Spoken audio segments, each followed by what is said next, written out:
Hello student, कैसे हो आप सभी। एक बार फिर आप सभी का स्वागत है। आज की इस वीडियो में आपके लिए बहुत ही इम्पोर्टेंट जो टॉपिक लेकर आया हूँ। आपने बहुत सारे कमेंट किए एंड आपको जानना था कि सर जो एएचडीपी का कोर्स होता है, animal husbandry diploma programme, sir उसमें स्कॉलरशिप या जिसे हम रिफंड कहते हैं वो कितना मिलता है एंड सर किन किन को मिलता है। आज की इस वीडियो में कंप्लीट मैं आपको बताऊंगा। अगर आपने अभी तक चैनल को सब्सक्राइब नहीं किया है ना, तो सबसे पहले वीडियो देखते देखते चैनल को सब्सक्राइब करो। ये वीडियो आपके लिए बहुत ही अच्छा है तो इसको लाइक तो कर ही देना एंड जो जो अपनी फैमिली या फिर अपने दोस्त जो भी हो उनके साथ में ये वीडियो शेयर ज़रूर कर देना। तो चलिए शुरू करते हैं एंड बात करते हैं एनिमल हस्बेंड्री डिप्लोमा प्रोग्राम जिसके फॉर्म अभी चल रहे हैं। जो भी ये कोर्स करना चाहता है वो फॉर्म अप्लाई कर देना, ठीक है। तो चलिए बात करते हैं स्कॉलरशिप एंड रिफंड के बारे में। किनको क्या 100% की जो है इसकी सबसे पहले बात करते हैं, क्या 100% भी किसी को स्कॉलरशिप मिलती है क्या। तो कुछ टर्म्स रहते हैं, उसी के आधार पर किन्हीं को 100% भी मिलती है एंड उनको जो है 25% एंड किन्हीं को 50% भी इसमें स्कॉलरशिप मिलती है।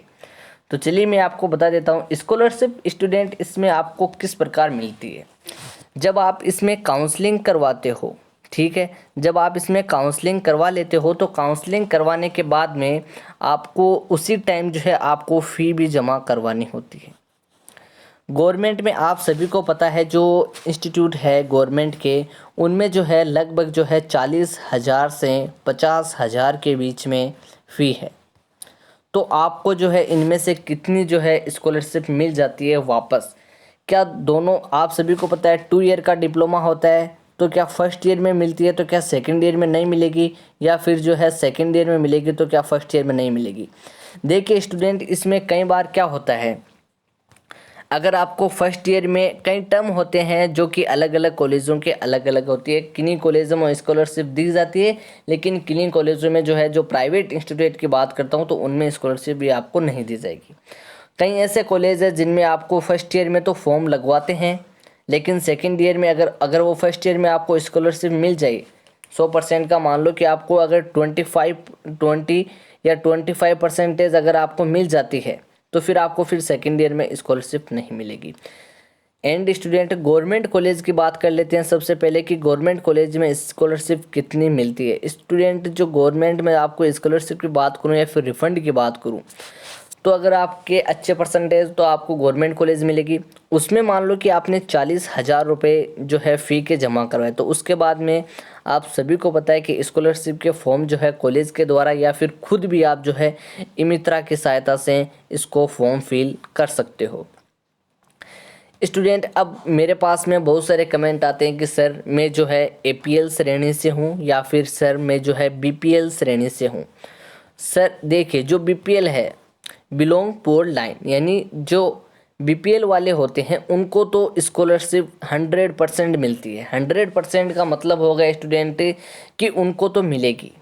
जो एपीएल है उनको कभी कभी नहीं मिलती है। आप सभी को पता है जनरल कैटेगरी को जो है स्कॉलरशिप नहीं मिलती है। ओबीसी में जो भी स्टूडेंट है अगर वो बीपीएल में है तो उनको स्कॉलरशिप मिल जाएगी। अगर मैं एससी एसटी कैटेगरी की बात करूं, एससी एंड एसटी कैटेगरी दोनों की अगर जो है, चाहे वो एपीएल में हो चाहे वो बीपीएल में हो, ठीक है, एपीएल एंड बीपीएल दोनों में ही हो तो उनको स्कॉलरशिप मिल जाएगी। उनको क्या करना होगा, जब भी काउंसलिंग करवाए, ठीक है, उससे पहले कॉलेज में जो है पूछे कि सर स्कॉलरशिप एंड रिफंड के बारे में हमें थोड़ा सा बताएं। एंड प्राइवेट जो संस्थान होते हैं कई बार आपको ये नहीं बताते हैं एंड फिर आपको पता चलता है कि इन संस्थानों में तो स्कॉलरशिप नहीं मिलेगी। तो मैं तो आपको यही कहूँगा कि आप पहले से जब आप काउंसलिंग करवाए तभी आप जो है पूछ लेना कि सर रिफ़ंड के बारे में थोड़ा सा बताइए। आप डायरेक्ट प्रिंसिपल से बात कर सकते हो। उसमें क्या होगा, आपको फिर जब फॉर्म अप्लाई करवाएंगे तो अगर आपको बाद में पता चलेगा तो फिर आप पहले निर्णय नहीं ले पाओगे। तो स्टूडेंट, जो स्कॉलरशिप है वो आपको जो फॉर्म अप्लाई आपके होंगे उसी के रिगार्डिंग होंगे। अब वो उस कॉलेज पे डिपेंड करता है कि वो कॉलेज आपको कितने परसेंटेज पर मिला है। अगर आपके कम परसेंटेज है, मान लो कि आपके 70% है और आपने स्कॉलरशिप का फॉर्म अप्लाई किया है, आपके लगे हैं मान लो कि 50,000 रुपये, तो आपको कितना परसेंटेज वापस रिफंड मिलेगा। स्टूडेंट वो टर्म के अनुसार एंड फॉर्म की एलिजिबिलिटी अगर आप कंप्लीट प्रोसेस उसमें फिल करते हो, जैसे कि उसमें अगर मानते हैं कि अगर आप बीपीएल श्रेणी से हो, तो अगर बीपीएल श्रेणी से तो वहाँ पर आपकी टर्म में जो है ज़्यादा, मान लो कि किसी को अगर 20% मिलता है, तो अगर आप बीपीएल में हो तो आपको 40% मिलेगा।